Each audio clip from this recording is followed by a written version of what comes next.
but now it's not. You appeared to make it relevant by traveling to the past. So does that mean the sleeping thing worked? You remember the future? I remember some things. Me watching in horror, someone gets smited by the possum for using Gen Z brain rot lingo. Goes back to the other 2 times I stunned a possum recently. Okay, cool. So why is this cat code so terrible now? I don't know, but the gods are pretty empathetic about it. Well, okay, I guess it's done, but why are you so sure they're right? Have you ever known them to be wrong? I guess not, but they sort of freak me out. I mean, listening to gross space mutants all day isn't my idea of an awesome time. Especially the ones that sing, oh god. Is that why you always kept the music turned up? No, I flip out to ill jams because they kick ass, obviously. I guess we'll chalk up another riddle in the solved column. Yeah, case the fuck closed. I'm not smiled yet. Wait, no, what's happening? No! Are you talking to future me? Yes. Okay, I'm out of the loop again. Between you two taking orders from Dream Beast and the bird wing me with, like, future secrets, I'm doing some sort of spectacular fucking jackknife off the loop and getting a wink and a nod from Barack O'Donna. I'm coming upstairs. Okay.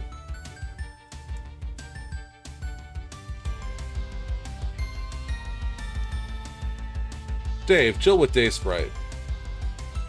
So it's a pretty funny joke how I made a copy of Rose's evil book right before she burned it, and now she doesn't know about it.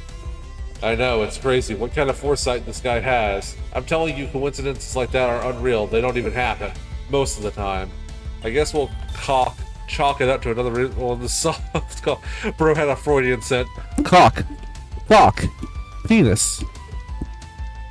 Dick. Dude, that shit is safe. So safe. Oh, I got mixed up. Fuck! Gonna sleep pretty sound tonight with that big fucking payload of safety you just got dropped on us. Gonna be all hugging my pillow and shit, grinning like a goddamn bear full of honey. Safer than some Flintstones vitamins in a bottle. Keep twisting, Junior. All you're getting is clicks. Asshole thinks it's candy. Doesn't even know he just stepped on a security rake and got a face full of fucking safety. Yeah. Anyways, I guess I'll go back down and burn that book. Alright. Dave, go back in time and stop the thief. It looks like you already tried that. Whoever took those books was pretty cold-blooded, dude. You figure you'll cool it on the time travel for a while. But don't want to see the Dave corpses start to pile up. Especially if one of them winds up being you. Dave, throw yourself out the window. Dump. You ditch the body before Jade sees it. That would probably freak her out. John, press a button on the control panel. Whoop!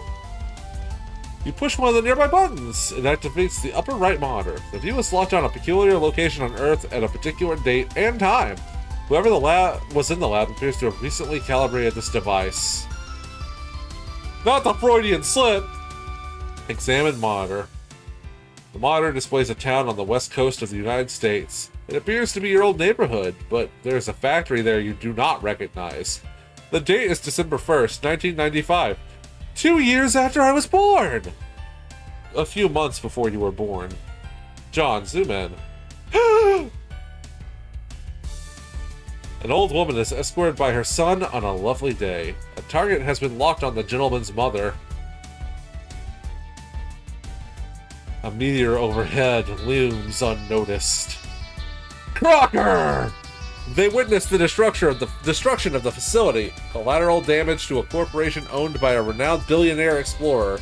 A mystery begins. John, press the blue button. Boop. VoIP. You create a paradox ghost imprint of the woman you recognize to be your grandmother. The ghost sludge is sucked into a glass tube.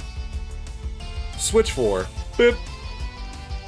You switch to a monitor displaying a view of a remote island in the Pacific, December 3rd, 1995. A renowned billionaire explorer approaches on his yacht.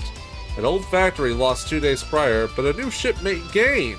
Together they settle the island and plunder its secrets. A meteor overhead streaks unannounced, headed towards an unseasonably warm city in the central United States. Press blue button. Bloip. You create a paradox ghost imprint of the man you spotted in the woods with your book. The ghost sludge is collected. You switch to a view of an unseasonably warm city in the central United States, December 4th, 1995. Ah, baby Jade, she's so small! An outrageously awesome dude stands before a crater where his favorite record shop stood one day prior. He is prepared for the occasion with a small pair of outrageously awesome shades. A meteor overhead races unnoticed, headed to a lake near a laboratory on the east coast of the United States. No aquatic life would survive. You create a paradox ghost imprint of the outrageously awesome dude. The sludge is allocated to another pair of tubes. You switch again to the view of your neighborhood. On April 13th, 1996, it is the day of your birth. There is more real estate you do not recognize near the recently devastated baked goods facility. It is a shopping mall you have never seen before.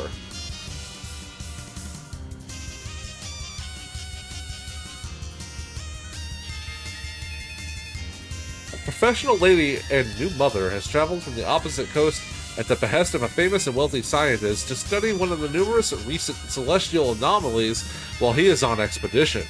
She notices a meteor overhead, on collision course with the quaint family joke shop. A disgruntled gentleman notices the lady and comes outside to greet her, oblivious to the threat above. The gentleman's mother remains inside, busying herself with a tall bookshelf, a ladder, and a rather hefty, unabridged joke book. Kaboom! Sassacred.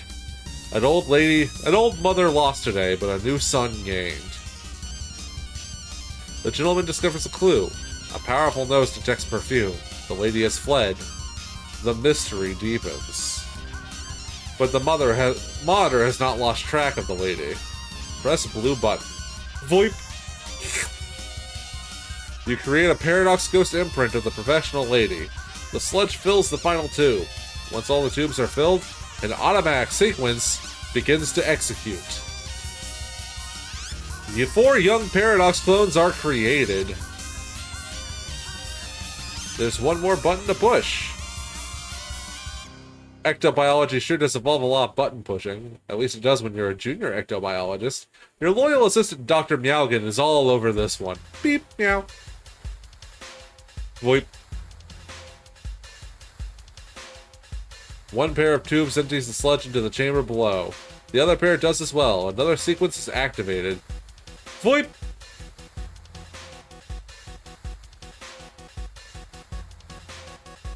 John, scale Etchaladder. You storm up your Etchaladder to claim the coveted, difficult to pronounce wrong Ectobiolo Babysitter. Your ladder is absolutely hemorrhaging boon dollars. Just what your pork hollow's fat ass needs. You surpass 1 million boon dollars and trade them all in for a single whopping boon buck. It is of course going directly into the college fund for these youngsters. Sure is heavy. Into the hollow it goes. Crunch. Navigating the Vale nearby, an old man has much to do before he returns to Earth, dies, gets stuffed by his adopted yet biological daughter/granddaughter, and stuck in front of a fireplace. Taking priority at the moment is shipping 2 passengers long overdue for a reunion.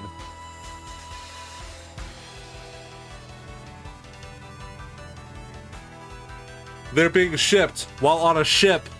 Ah!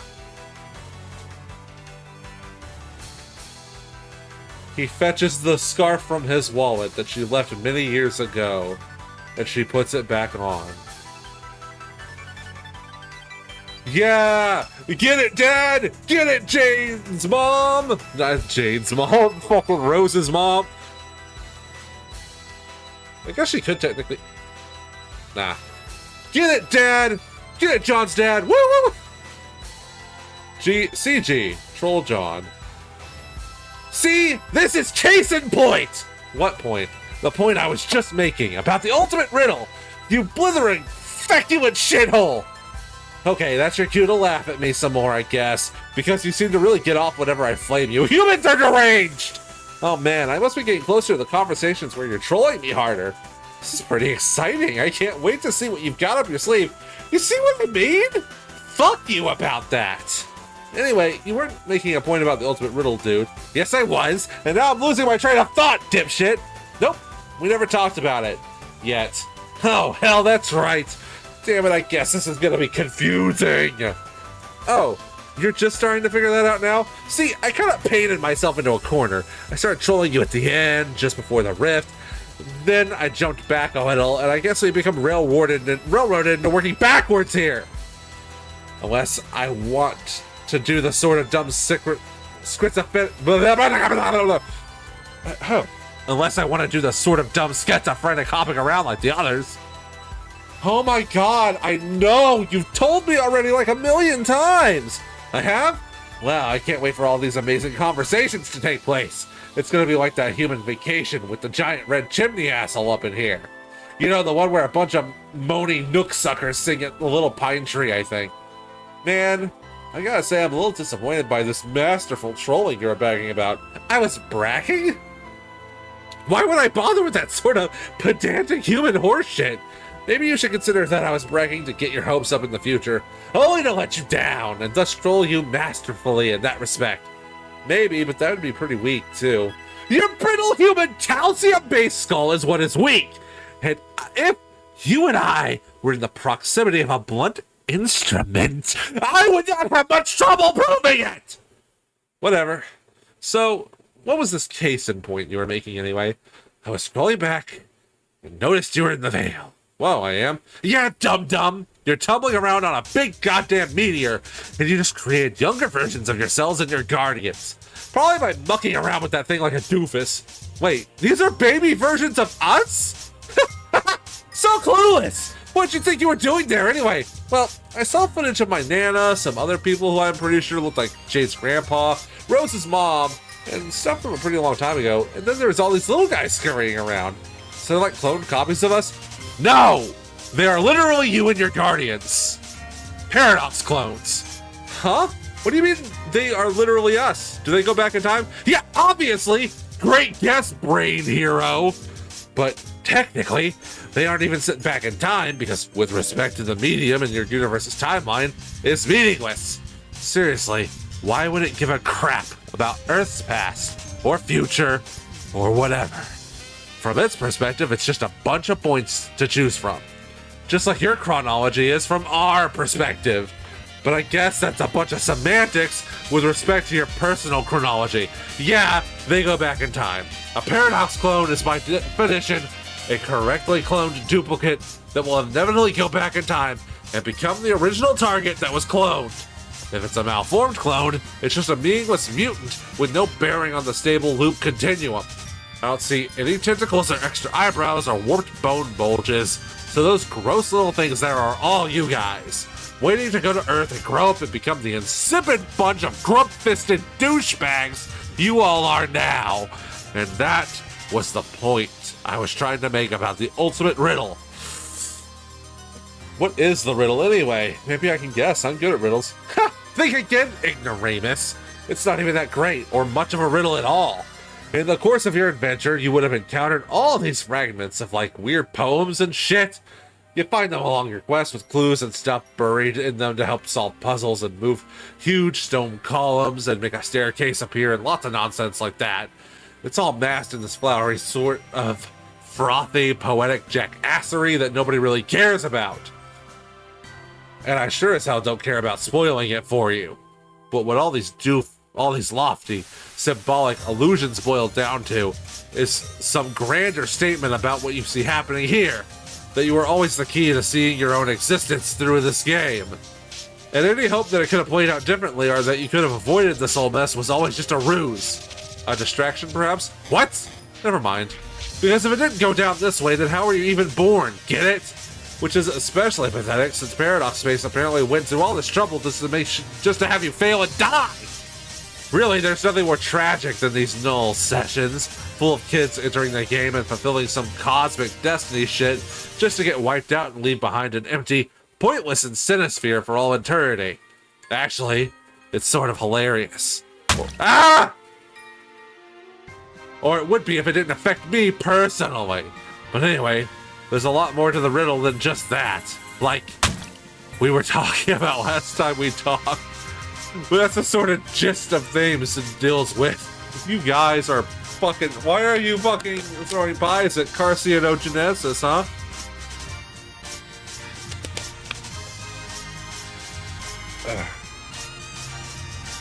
Well, okay, if I run into some salamanders who tell me about this riddle and they get really excited about it, I'll try to act surprised. Ah! So is this the same kind of thing you went through?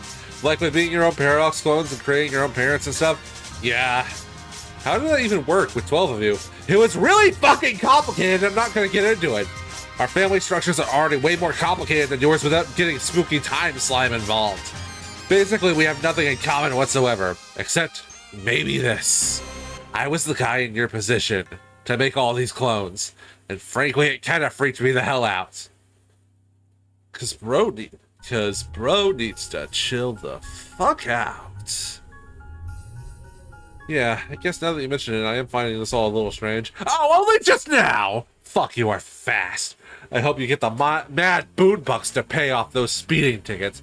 No, I mean, the ghost stuff and paradoxes are one thing, of course. It's something else. This is really weird. What's so weird about it? Well, normally humans hatch from, like, slimy plods, and then we wriggle out as little pink larvae. Oh, really? Huh. Maybe we have more in common than I thought.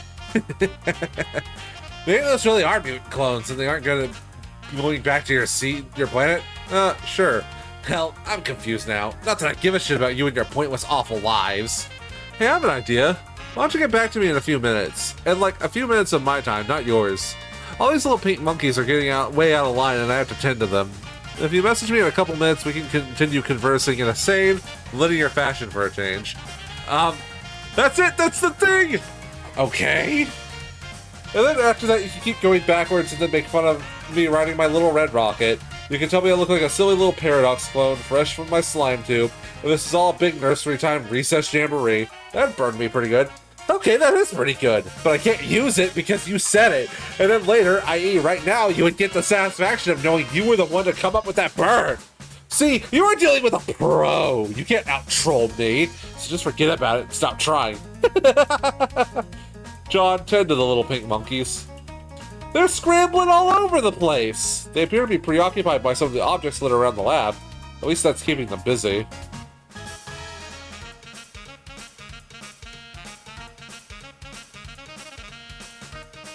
Get trolled by CG again. Okay, it's a few minutes later. Look how sane and linear we are being. Yeah! Okay, awesome. Now fuck you and goodbye. Wait, what? I was just looking at all these little rascals and I was wondering, how did they go back in time with become us and stuff? Does that have something to do with the reckoning? How do you know about that? You told me. We had a great dare going to see who could be the least helpful and informative, and you totally lost, dude. You were hella helpful. I was obviously just spinning your stupid, pointless human dare. Spiting your stupid human's dare. What is a dare anyway? It's nothing. When someone says do something and then, oh, laugh, laugh, you lose if you don't do it.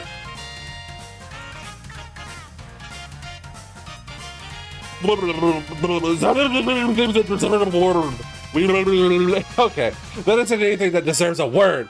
We don't even have a word for dare in our language. The closest approximation would be worthless fucking bullshit waste of time for silly little children. Nom nom nom. Oh wow, is that the title of a movie too? Yes, it's the title of every dumb movie you ever liked. Haha, that isn't even true and doesn't make sense. Anyway, how could we have made a dare if I'm moving backwards in your timeline? You would dare me to do something, then I would do it next time, but you wouldn't remember the dare, because we didn't make it yet. That's what isn't true. It doesn't make any sense, you damn bag of puke! You guys really like the blood, don't you? Well, yeah, the dare never happened. I was joking around and made that up to give you a hard time. You have sounding stupid down to such a science. Where's your lab coat and test tubes, Dr. Brain Professor? I am wearing a lab coat. Well, sort of. You look like an elf! That's bullshit! You look like you should be blowing into a funny little shell and limbering up for a silly cookie dance. Do you even have elves? Yes. Let's compare which fantasy creatures that don't exist we both do or do not have. What a great fucking idea, John! It's Homestuck. There's a lot of blood. True. What? You asked about the Reckoning, so why don't we talk about that instead of all these pretty much terrible things? Okay. Yeah, so when the Reckoning starts happening, all these Paradox clones get shipped off to meteors, flung through spy and defense portals, and sent back to Earth. End of story, I guess. Bye. Wait! So that means we're all sort of like Superman? Yeah, I guess. You should do a Danganronpa stream if you haven't changed the Blood Redeemed to pink. I've thought about it. You all trace mythological footsteps of your beloved human Superman, who's really just a muscular Caucasian alien. It's hilarious how humans worship him as the pinnacle of human heroism and virtue, but he isn't even human. Actually, it's incredibly pathetic, but also in a way kind of admirable, because it means deep down you all must realize who your daddy is. We are, bitches. Yeah, Superman is pretty cool, I guess. Did you know Nicolas Cage was almost gonna play Superman one time? Oh, my throbbing phlegm lobe. Who gives a barfing fuck about that? John Egbert, you have assassinated my patience. Adios, loser. Wait! Get back to me in a couple minutes, okay? How's your fucking fine! By the way, I think we as a society need to use this phrase a lot more. You have assassinated my patience. Baseball combo 2 AR shred. You are ripping up so many hellacious shreds, and this fierce shitty biz nasty is getting so deliriously rude praising it. Okay, you lost the handle on that sentence. Oh my god, is that what you think it is? This is so completely illegal. How could this atrocity be floating out here unnoticed all this time? You're going to throw whoever is responsible into the slammer. You always call jail the slammer when you're extra angry at crimes. Go in. There is a large elevator platform ahead. Go down. Below is a dark cavernous room. Near the platform is a time capsule. It has deployed a seed and waits for something to be deposited. And a clock to be set for. It all seems harmless enough. Still no signs of any perpetrators.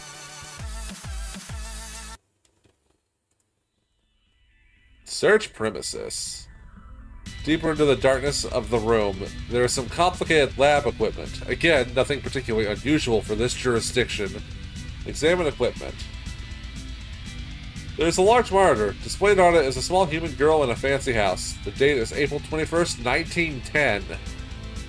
8 days prior, the little orphan girl was taken in by an aristocratic southern colonel and legendary humorist. He received the young lady from a crater where a bakery once stood, operated by the man's wife, a notable baked goods baroness. There's an explosion in the colonel's backyard. Land's sake alive, we are cooking with petrol now. The colonel and his new granddaughter investigate. The impact site is where a doghouse stood moments ago. It was the magnificent abode of the man's beloved pet Hallie.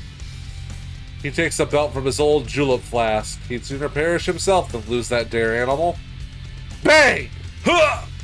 People would think the reports of a man's death were greatly exaggerated, but they weren't. This is exactly why babies should not be allowed to dual-wield flintlock pistols. Oh dear. An old colonel lost, but a new brother gained. Ah, there's Hallie. The youngsters adore their new guardian. Good dog, best friend. The young boy has difficulty pronouncing the name, though. Sounds a lot more like Harley when he says it. Fast forward. 13 years later, the boy develops a taste for adventure, and he and his guardian bid farewell to his sister. His sister is sad. She will be left all alone with the wicked pastry baroness. She can handle it, he tells her.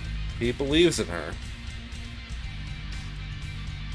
This all seems pointless to you, and immaterial to the crime that has been committed, though you do find it odd that the purifier target has been fixed over that especially stupid-looking animal. You hear the elevator platform. Someone is coming! It is a high-ranking agent from your kingdom.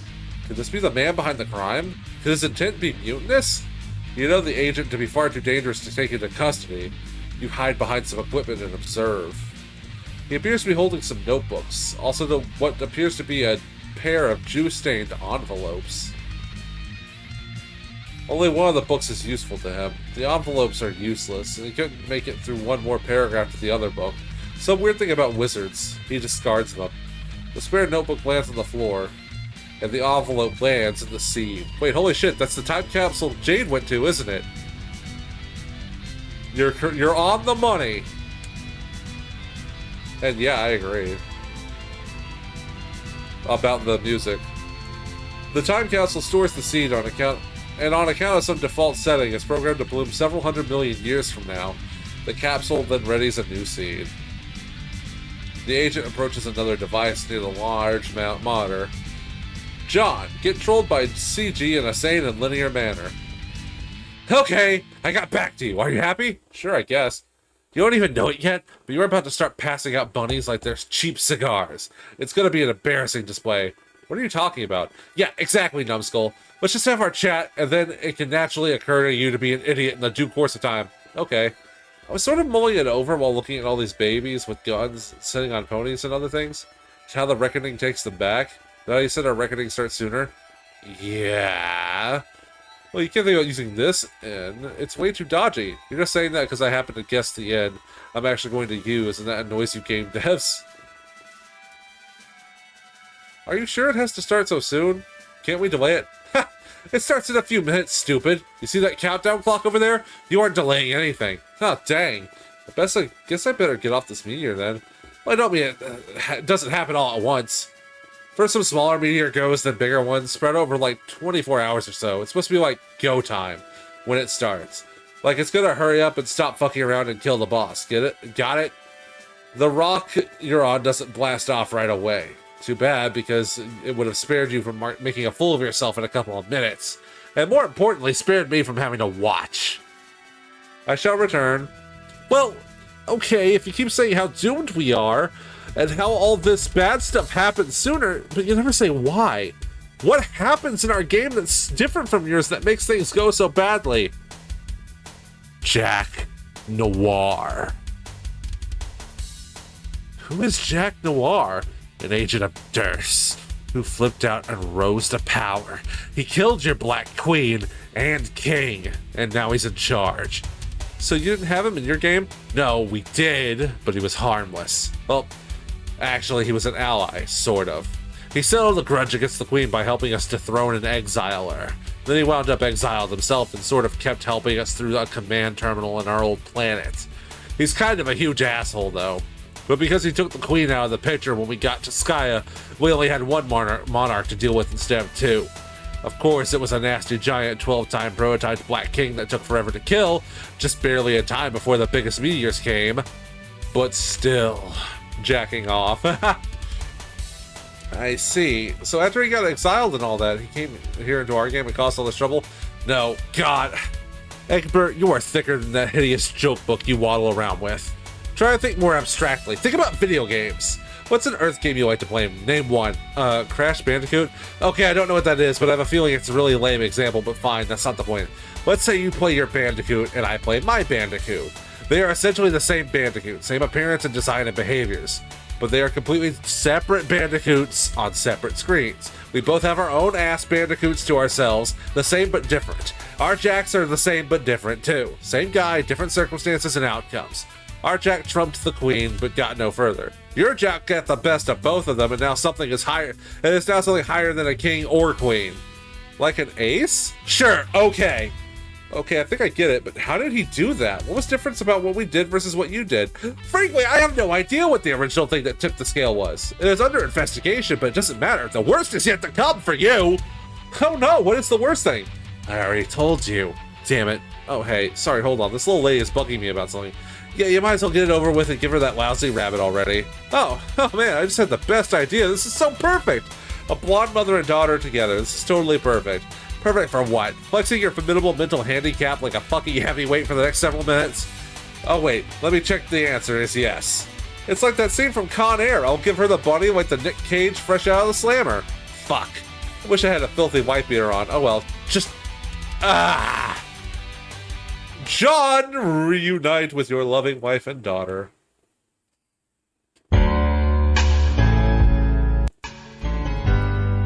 Brother! Babies. Kitty cat. Bunny. My genius is wasted. On what? One night without you. If I had to live without you, what kind of life would that be? Oh, and I need you and my arms need you to hold.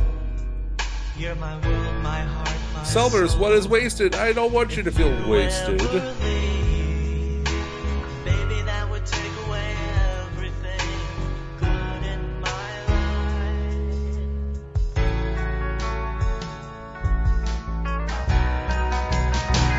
Without you, there'd be no sun in my sky. There'd be no love in my life. There'd be no world left for me. Oh, and baby, I don't know what I would do. I'd be lost if I lost you. If you ever leave, baby, that would take away everything that's real in my life.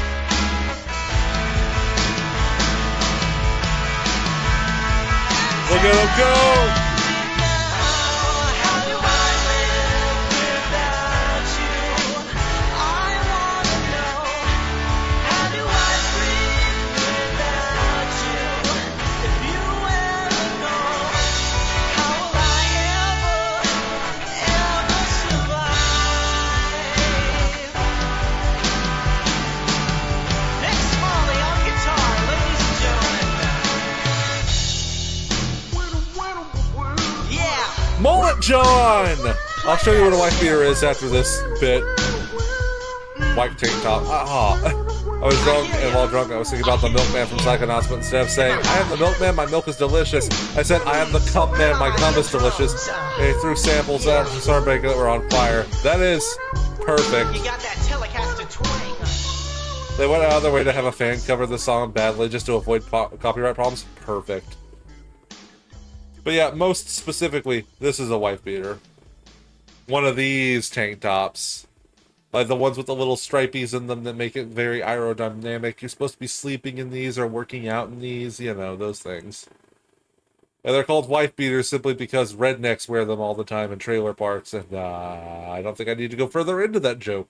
But yeah, Selmers, I am the cum man. Wait, no, that needs to be. I am the cum man. My cum is delicious. Fucking poetry, dude. So, types of tank tops people wear who beat their wives. Yes. The end of Act 4. It'll be a few more pages. Psych! You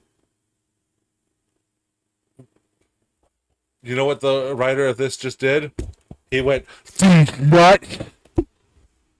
My cum is delicious. Dave getting trolled by GC. Dave, what's it smell like?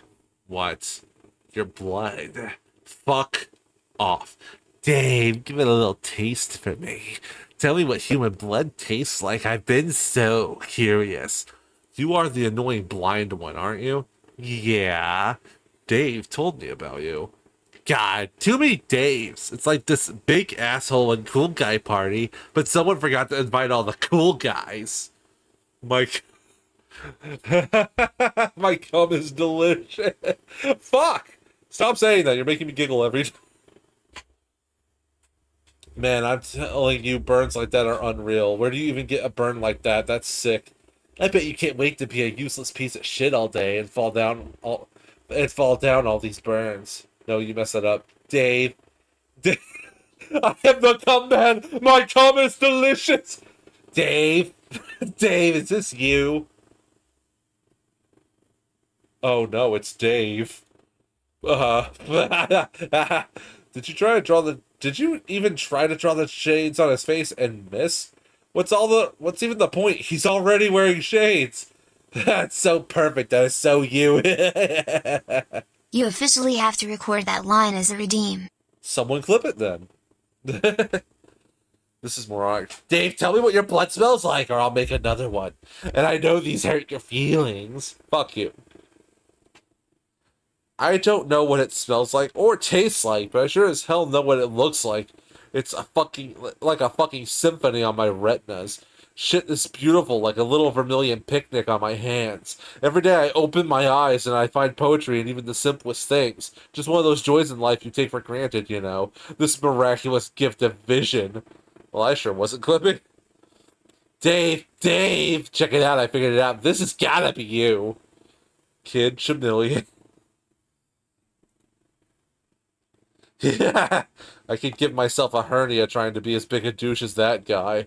I could try, but it would wind up like a motorcycle stunt gone horribly wrong. My body would flop and tumble around like a rag doll. Oh god, I can't breathe. And yet, as much as that guy's the tooliest dude I could ever hope to meet, he and I would still get along famously, because we could both see. Just him and me, having a sea party. Like a couple of eagle-eyed bros peeping shit up into the wee hours. Dave, can I come to your sea party? I guess, but you'll have to be careful not to stumble around bumping into all the gorgeous masterpieces hanging around everywhere. God, so beautiful to look at with my perfect eyesight. Can I lick the paintings? Yeah, that's fine. The troll's gotta be my favorite part. I can't wait to write them into my whole new personality I'm gonna start using tomorrow! Get trolled by A.T. Jade, hi. Is your robot nearby? Where you can type because you are asleep? Oh! Yes! It appears so. Look at my Discord. Look at my Discord.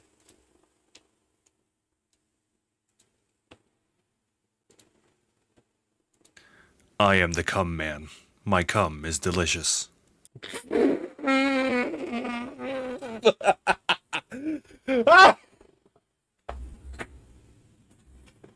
And now that is being downloaded and being added to the server soundboard. Please do not resist.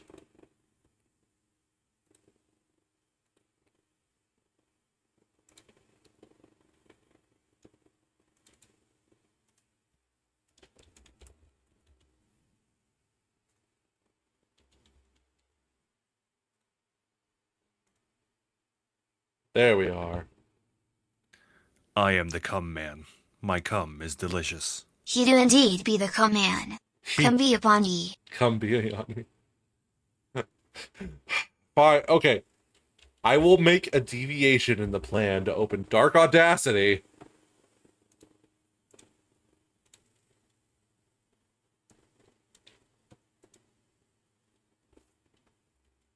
Chat, I think he's the cum man. Is this cum A, delicious, B, mildly tasty, or C, serviceable at best? Ooh, okay, what's it here? Yes. I am the cum man. My cum is delicious.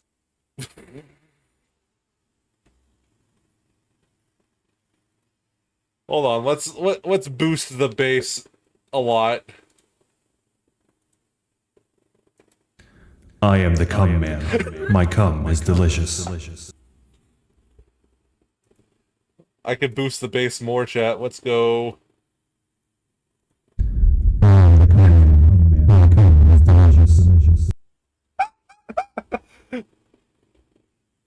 Let's take it one step back.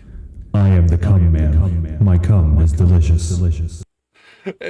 That's just if you had recorded it with it way too close to the microphone.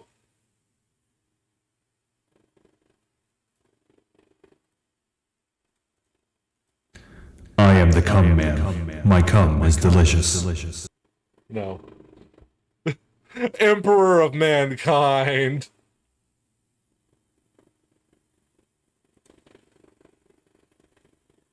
And now, just for the good old Xbox 360 microphone, yeah. Pitch. Let's get that a few semitones down.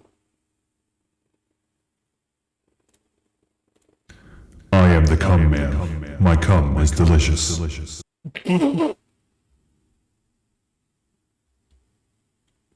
Wait. I've had a brilliantly stupid idea. Tracks, new stereo track. Tracks, new stereo track. And we're going to pitch this one up a few semitones for a G major effect. Having fun with my voice. Yes. I am the cum man. My cum is delicious. Oh god, you're Legion now. Seeing Possum giggling over this is both amazing and adorable. We need more of this every... Okay. Back to the original.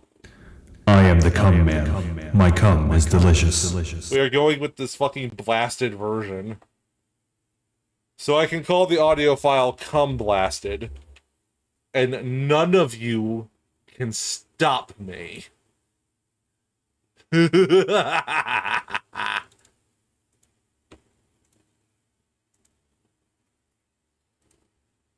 And now we add that to the soundboard. I'm about to record Come for the Cum Gods, Jizz for the Jizz Throne. Selmers, I didn't know you were cool like that.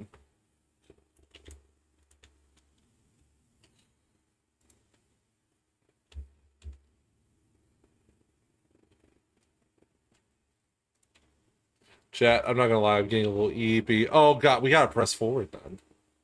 We aren't at the end of Act 4 yet. We're very close to it though. So I'll play with your voice more later, Selmers. Turns out you can't stay at the other end of the three ends. I'm so shocked. Now have that sound redeem accompanied by the cum fountain version of the blood redeem. I saw your requests, Drew. They are very funny. And I'm going to do... Well, actually, more accurately, I'm probably going to make it be a version of, where is it? Have it be an alternate version of Take a Shower.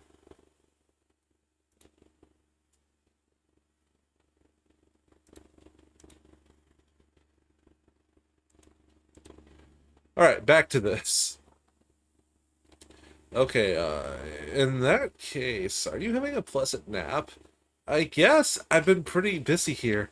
I've had to stay asleep for a long time because John is supposed to wake up soon. He just won't wake up! I'm pretty sure I'm supposed to be the one to wake him, but I don't know what to do. Oh no. I added a timer to this, but because Okay. And there you go. Jizz Throne. Okay, I'll take it. Come for the cum gods, jizz for the jizz throne. Ooh, he got a little bit of gravel in there, chat. Anyway. Oh, sorry. I was looking to see if I could see him awake in the future, but I can't see his dreams or anything. Oh, well, thanks for trying anyway. But maybe you'll wake up soon, it looks like. So maybe you have success? I hope so. What am I doing when I wake up? Oh, goodness, there's so much going on, and there's a lot of trouble that you are in. Oh, no! What it comes down to is that you don't have much time anyway. This is your last day before you make the rift. I can't see what happens after that anymore, which is okay with me, because, to be honest, seeing your whole big and confusing future and past is kind of overwhelming. It's almost 5 a.m.? Oh, you sleep tight. Yes, I know what you mean. It's so complicated, and I don't even know what I should be accomplishing. I think using these gadgets and things, and my timeline advantages to play pranks on you? That sounds like it would be fun, but you guys never even played pranks on me. You were always just kind of mean. Sorry. I think the idiotic thing about Trollian is, if you use it to troll people, I think you're just as likely to get trolled yourself. Maybe even more badly. Which I think is what's going on here, just between you and me. Well, I know I haven't trolled you guys. Or not yet. No, but you sort of are. My friend is going crazy. He wants to talk to you. He left you a message a long time ago on your timeline to talk to him when your robot blows up. Oh yeah, I totally forgot about that. Does it really blow up, or was that another trick? I don't know. I can't see it blow up in your future. Not on screen, I mean. There are a lot of explosions all the time anyway. Too many explosions. Huh, you could ask me in the future. Okay, I'll ask. Okay, you said yes, it did blow up, and you talked to him, and you said he was actually a pretty nice guy, which I thought was weird. Is he not a nice guy? Not really? Well, maybe he's just been through some tough times. Maybe we should give him the benefit of the doubt. For whatever it's worth, I think you're a pretty nice guy, too. Okay, thank you. You also seem to be the only one who ever thinks to talk to me while I'm asleep. Why is that? Oh, I guess that it makes sense, because you have a robot to let you say things that happen on Frostbit. Now I'm curious, because the only time I ever had fun playing this game was when I was asleep. But now all our dream selves are dead. Oh no, dream cells can die? Yeah, I never knew that, or even thought about it. I guess it makes sense, though. Yeah. So enjoy your nap while it lasts. Bye. I miss being able to fly. Rose, get trolled by GA.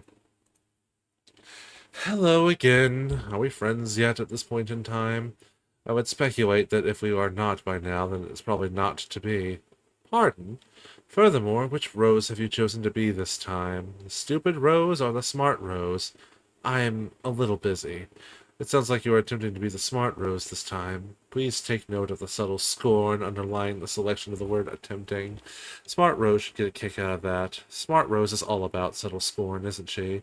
That sounds about right. Whereas Dumb Rose doesn't capitalize letters even when discussing the proper names of human monsters in Earth cinema. I think you should establish a greater commitment to a single role-playing scenario. Honestly, I was looking forward to playing along and reading your Dumb Rose script for our next conversation, but it turned out there was a perfectly logical explanation for it all. Imagine my disappointment. Well, I imagine yours once you finally catch on. I suddenly don't understand anything. What are you talking about? I'd love to explain in detail and cause some sort of time paradox. But you see, and this revelation may be as startling as any, I'm a little busy. My hands smell of onions and it makes me hungry. I had hamburger helper with lots of onions in it today. It was tasty as hell. Because I cooked with raw onions. Makes sense. I believe I understand. It was I who did something to provoke your scorn in a previous conversation, one which I have not had yet. Yes, that is definitely a conclusion you have just now drawn. The only thing left to do is to write out the next several conversations while you maintain that understanding. And while I maintain the chilly facade you have grown to so enjoy from Smart Rose, which shouldn't be too difficult because, have I mentioned, I'm busy. Goodbye. Fine. Keep getting trolled by GC. Dave, I finally got it. Oh, hell. I finally figured it out once and for all. This is you. Yeah. I cooked noodles and put shawarma meat in the sauce base instead of... That sounds delicious. Okay, that is pretty amazing. It's just so perfect. Just a cool dude and his bro right there. Adventuring through time and playing pinball. Bro, in bro heaven together. Tell me that isn't so fucking perfect. Hey, speaking of which, where is my bro anyway? I haven't seen him at all since I got here. Daysprite doesn't know. You can see everything that goes on, right? Or like smell it or whatever. How does that even work? How do you use a computer and know what's going on? It doesn't make sense. My face doesn't make sense. Dave, your face doesn't make... Damn it! Haha! But actually, your face does make sense to my nose and tongue. Ew. Sorry, Dave. You will never experience the sensory bouquet that I enjoy every day. That I ensconce myself in like a warm, comfy bathrobe made of flavor and melody. Okay, so the dumbest and most far-fetched explanation imaginable. Got it. Anyway, I don't know what your bro is. As far as I can tell, you never see him again between now and the rift. Too bad he won't be around to bail you out again like he did when you entered. Man, don't remind me about that. So embarrassing. It's okay, I won't tell John about it. I know that's what you're worried about. Okay, cool. But you don't need to be upset about not having your bro to lean on anymore. Who's upset? About time the dude gave me a little space. Blah. Okay, whatever you say, but that's not the point. The point is, I will help you instead, Dave. Is that cool? I guess. I know everything that's going to happen to you. I can tell you before it happens, so you can be ready and not have to go back in time and get killed all the time and stand on the toilet looking at your own blood for 10 minutes. Alright, so what's next? First, you go through the gate, and when you go through, you will go to another place in your wild cherry lava land. and you will quickly meet some friendly crocodiles. They will try to eat you, but that's just their way of being friendly, so you shouldn't be scared. Why would I be scared? Dave, please. You are crying like a little boy. It's happening right here in front of my nose. Your tears taste delicious, kind of like something you wouldn't know about. A delicious, trill delicacy called cotton candy. We have cotton candy, dumbass. Descend. Oh, I was in mode 2 this whole time. Diamond. More animation.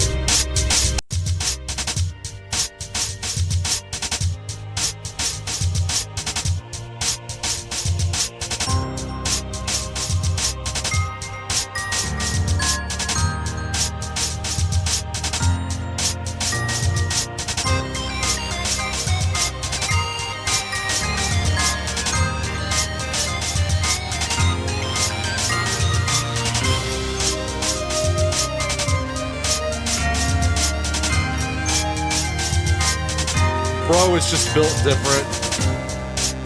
Yeah, Toby Fox.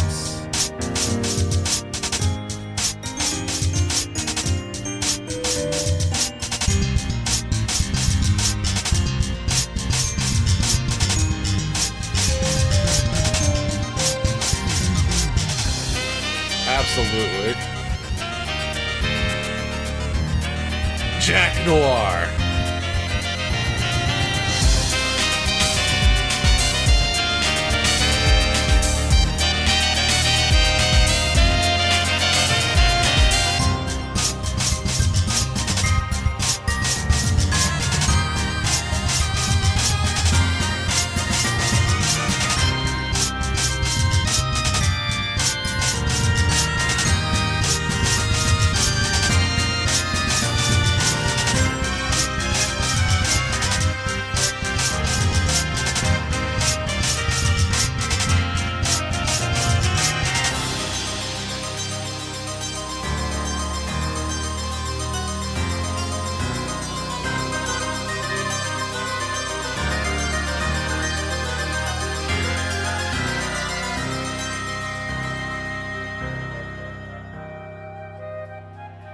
And that's where Bet comes from.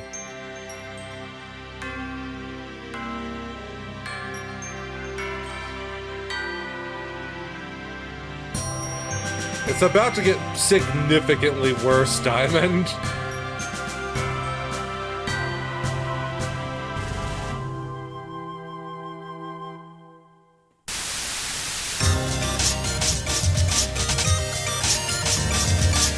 See what I mean?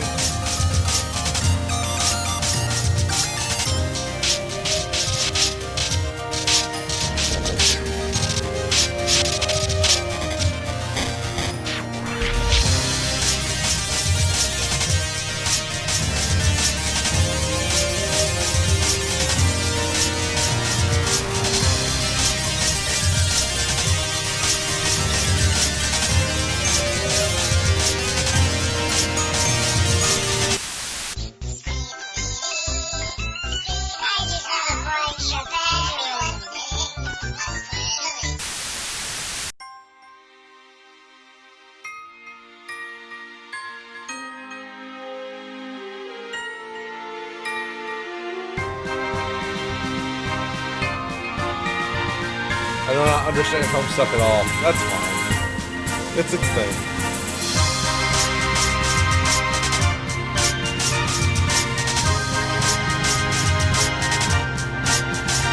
Yeah, give it to him, Rook Jade.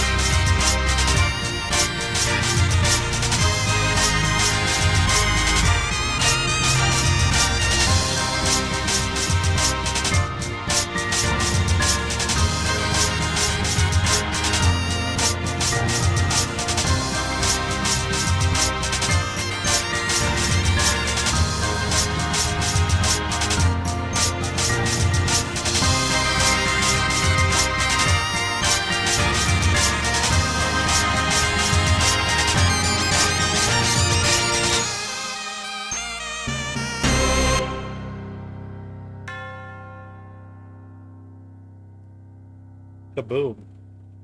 Kablooey, even.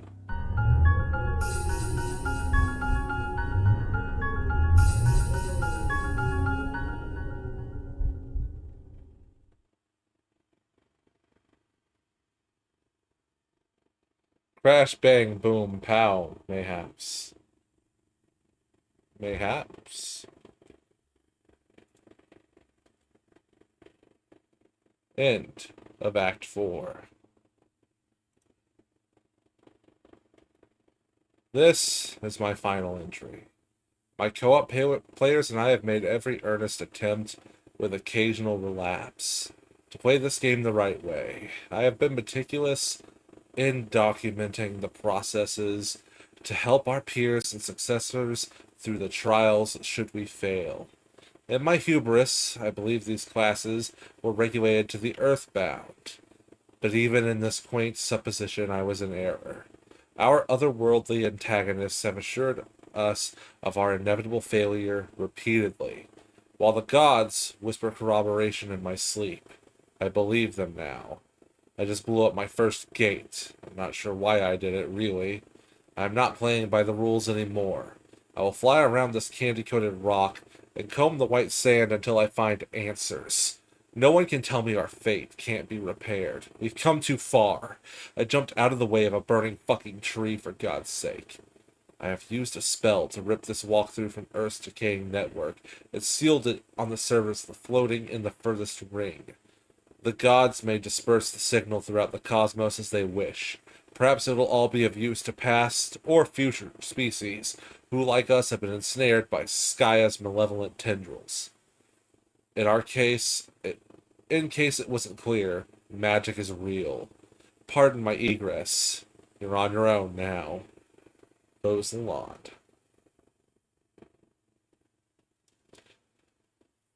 Alright. That seems like a good stopping point, doesn't it? Hours in the future. Oh, wait, no. Mayor. The war-weary calls another broken planet home. Another cloth his garb. Land and rags fit for the wayward. A villain becomes a vagabond. The recent past is recalled. An accursed mascot is located among fallen brethren. Its visage reviled. A rag of souls drifts from the heavens. Its owner, a mystery. A boy finds a dead friend. Her ring recovered. He sees himself in a cloud. His destination revealed. Hours in the future. A mistress becomes a mendicant. The recent past is recalled. A communication device is borrowed. A rendezvous arranged. The Slayer is summoned. The collateral presented. The droll is beckoned, and the bargain is honored. He remembered what he promised her. That's nutty to me. The boy finds the castle.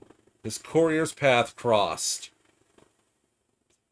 The mail is delivered, and obligation satisfied. The package is opened. Letters read. John! From what I hear tell... Wait. John! From what I hear tell, you've been through a bit of an adventure by the time you're reading this. That's so great. I love adventure, and I would bet my bottom bone duck you do too. I think we are birds of a feather, John. I'm pretty eager to meet you. Oh, yeah, I should have mentioned we're gonna meet someday. I hear you like movies, is that right, John? I love movies, too! Have you ever seen Weekend at Bernie's? So friggin' hilarious. It's hard to talk to Jade about movies because she doesn't really know about movies, but I'm sure you know that. Boring. Just kidding, Jade. You know I love you, and I think you're a blast. Oh, okay, speaking of Jade, we spent quite a long time working on this present for you. It was a big team effort. Okay, I had to do quite a lot of arm twisting to go along with helping me make such an oddball present for you so well in advance, but I had my arm sort of twisted myself to get this going in the first place. But then she came around to the idea because she can see the future! Pretty amazing, if you ask me. It'll be all clear later. Gadzooks with all this arm twisting. I've been getting a good workout. We should wrestle when we meet John. I love to wrestle, but I don't get a chance to wrestle with anyone that much. Do you like to get into fisticuffs, John? Scrums and whatnot? Oh, me too. Anyway, you should listen to Jade from here on out, John, because she sure seems to know what's best for you. Whatever your adventure throws at you, I'm sure she'll tell you you can handle it. She believes in you. There's another page to this letter. From a different author.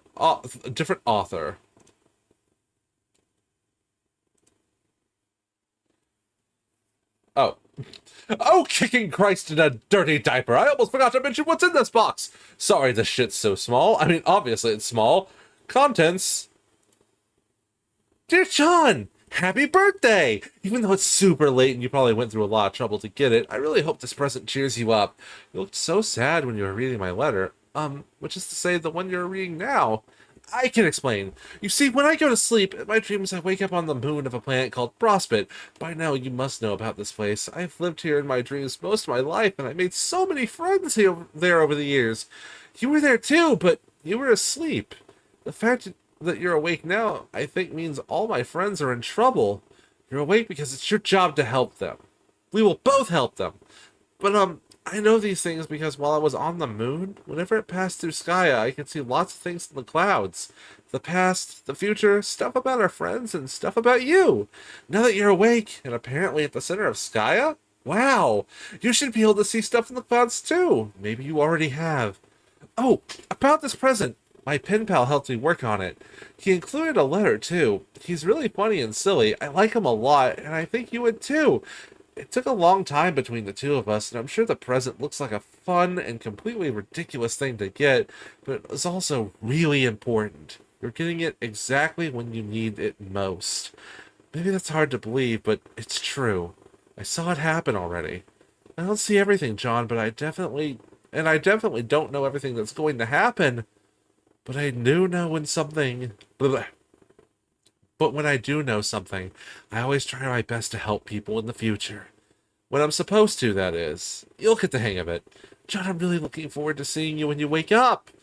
It's been nice playing with my Prosperian friends and all, but also kind of lonely knowing you were in the other tower sleeping and having lousy dreams. I'm not sure where I am when you're reading this, but I'm sure I'll make it down to where you are soon. Jeez, how'd you get down there? Well, I'll find out. I can't wait to fly around the moon with you and show you all my favorite places. It'll be so much fun! Jade. John cry. A boy's grief is interrupted. His ring sought. Oh no. What? The toy has taken a new master. The tactician of the steppe. Oh god!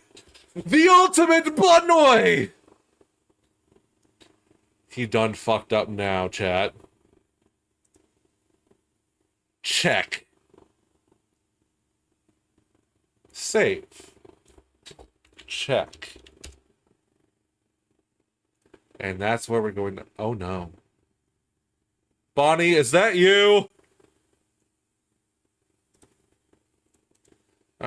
Checked and made it. I will mate. Yes.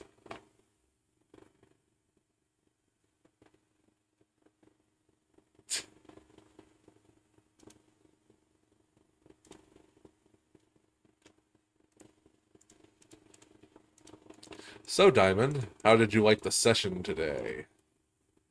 And next time, start of the biggest clusterfuck upset in the series. Wait. Oh man, how quick does that happen? No, no, no, I gotta stick right here. This is where we are.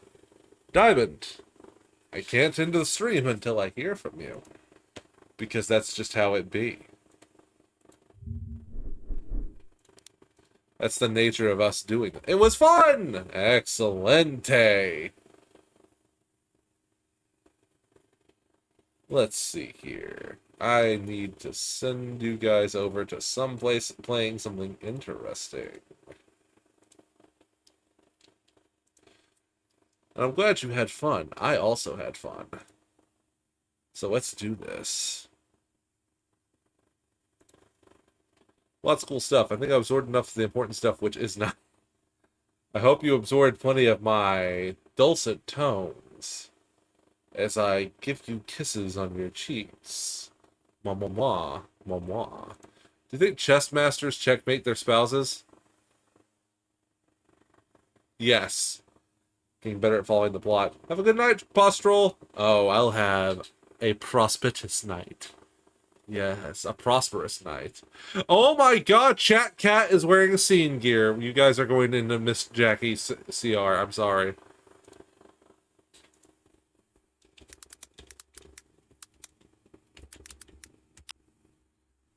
Good night, come man. He said the thing, chat. You know what that means. He said the thing. He said the thing. He said the thing. I am the cum man. My cum is delicious. Alright, guys.